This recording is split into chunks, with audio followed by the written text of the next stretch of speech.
I'm joined now by Melissa Sheldrick. She lost her 8-year-old son, Andrew, a year and a half ago because of a prescription error, and she has since been advocating for change right across the country, and that's what brings you to Saskatchewan today, Melissa, because our province is the second to implement this mandatory medication safety program. Let's talk a little bit first about what happened to Andrew. Tell us what happened. Andrew was on a daily medication for a sleep disorder, and so he had a regular refill that we picked up on Saturday, March 12th.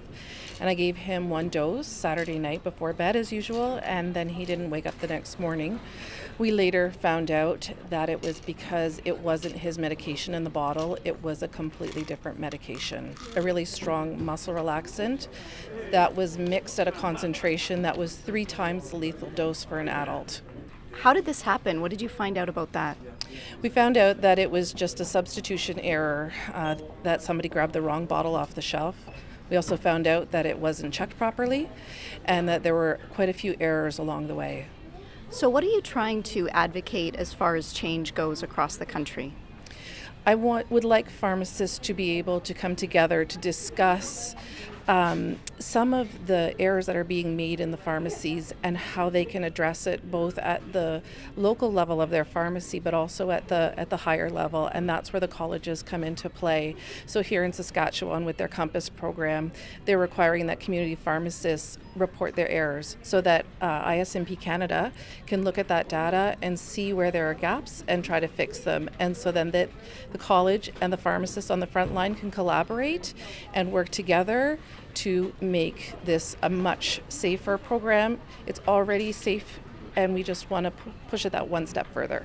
Do you see this program in Saskatchewan addressing the concerns adequately, certainly in a situation like what happened to your family?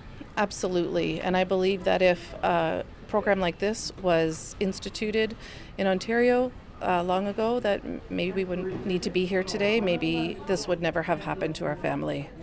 Tell me about the investigation that went into figuring out how the wrong medication was given to Andrew and exactly what went wrong. We surrendered his medication to the police and they did a full investigation. They sent the bottle for testing. I believe they actually sent it to the US to make sure that they were 100% sure of what had happened.